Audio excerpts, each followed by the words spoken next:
Sai Krishna lockup death ఘటనపై మాజీ CM Jagan తీవ్ర ఆగ్రహం వ్యక్తం చేశారు. రాష్ట్రంలో పోలీస్ వ్యవస్థ దుర్వినియోగం అవుతుందన్నారు.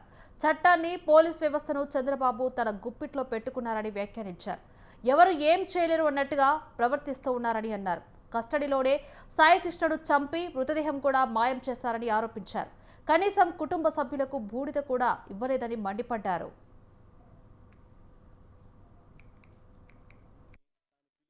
భాగంగా ఇదే సాయి కృష్ణ అనే పిల్లాడిని మొదట రౌడీ షీటర్ అన్నారు. రౌడీ షీటర్ను వెనకేసుకుని వస్తారా అని కూడా ఎదురుదాడి చేశారు. జనం ఎప్పుడైతే చీకొట్టడం మొదలుపెట్టారో అప్పుడు వెంటనే మళ్ళీ యూటర్న్ తీసుకుని ఇదే చంద్రబాబు నాయుడు గారు తన మనుషుల చేత ఆ కుటుంబ సభ్యుల దగ్గరికి పంపించి చివరికి ఇదే సాయి కృష్ణ కుటుంబాన్ని తాను పిలిపించుకొని సెక్రటేరియట్లో వాళ్ళకు టైం ఇచ్చి వాళ్ళ పక్కన కూర్చొని వాళ్ళ చేయి పట్టుకొని ముసలి కన్నీరు కారుస్తూ న్యాయం చేస్తాను అని ఇదే చంద్రబాబు నాయుడు మళ్ళీ యూటర్న్ తీసుకుని ఇవే మాటలు. అసలు ఏకంగా 40 రోజుల పాటు ఇది బయటికి రాకుండా తొక్కిపెట్టిన ఈ కేసుపై యావత్ దేశమంతా కూడా దిగ్భ్రాంతికి గురైతే 40 రోజుల పాటు, ఇన్ఫాక్ట్ మేము పోయి 40 కూడా కాదు, దాదాపు 46 రోజులు నేను పోయిన తర్వాతనే పోయిన 4 రోజులకు అరెస్టులు, 46 రోజులు దీన్ని కేసును తొక్కిపెట్టి అసలు ఏం జరిగిందో, చట్ట ప్రకారం ఎంతమంది పెద్దల మీద ఎలాంటి చర్యలు తీసుకున్నారో చెప్పాల్సిన బాధ్యత ముఖ్యమంత్రి మీద లేదా అని అడుగుతా ఉన్నా. ఇంత జరిగినా కూడా ఇప్పటికీ కూడా చంద్రబాబు నాయుడు గారిలో కానీ ఈ ప్రభుత్వంలో కానీ ఎక్కడా కూడా చిత్తశుద్ధి అనేది కనిపించింది.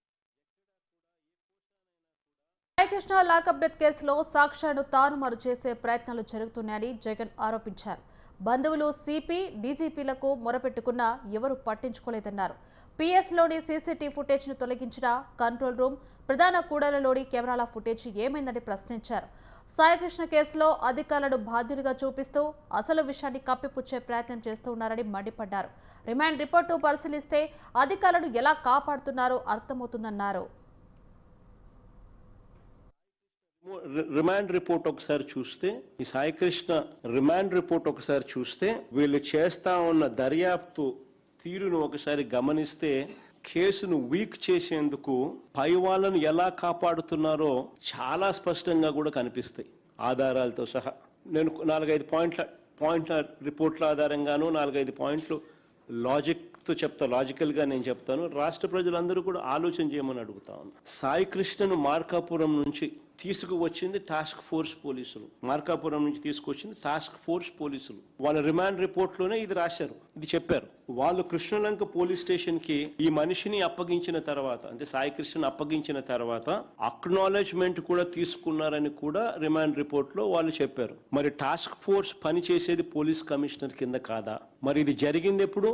మే 6వ తారీఖున సాయి కృష్ణ తల్లి మే 28న రాత్రి 7:26 ఇదే విజయవాడ సిపికి అర్జీ ఇస్తూ సాయి కృష్ణ తల్లి రాత్రి 7:26 విజయవాడ సిపికి అర్జీ ఇస్తూ తన కొడుకును పోలీసులు తీసుకొచ్చారని, ఇప్పటి వరకు ఏ కోర్టులోనూ ప్రవేశపెట్టలేదని, లాకప్ డెత్ చేశారన్న అనుమానాలు ఉన్నాయని, అత్యవసరంగా ఈ కేసులో జోక్యం చేసుకోమని అడిగితే ఇదే సిపి పట్టించుకోలేదు. కృష్ణలంక పోలీస్ స్టేషన్లో పోలీస్ స్టేషన్కి అప్పచెప్తారు. అప్పచెప్పిన తర్వాత అక్నాలెడ్జ్మెంట్ కూడా తీసుకుంటారు. టాస్క్ ఫోర్స్ అన్నది అదే సిపికే సాయి కృష్ణ తల్లి మళ్ళీ మే 28వ తారీఖున, మే 6వ తారీఖున జరిగితే మే 28వ తారీఖున సాయి కృష్ణ తల్లి అదే సిపికే అర్జీ పెట్టుకుంటే, ఇవన్నీ కూడా డౌట్స్ రేస్ చేస్తూ అర్జీ పెట్టుకుంటే కూడా సిపి పట్టించుకునే పరిస్థితి లేదు. తర్వాత సాయి కృష్ణ బంధువులు, దీని తర్వాత మళ్ళీ సాయి కృష్ణ బంధువులు డీజీపీ గారికి కూడా చెప్పినారు. డీజీపీ గారిని కూడా అప్రోచ్ అయ్యి డీజీపీకి కూడా చెప్పినా ఆయన పట్టించుకోలేదు. మరి రాష్ట్రంలో వ్యవస్థలు కుప్పకూలిపోయాయి అని చెప్పడానికి ఇవన్నీ నిదర్శనాలు కావా?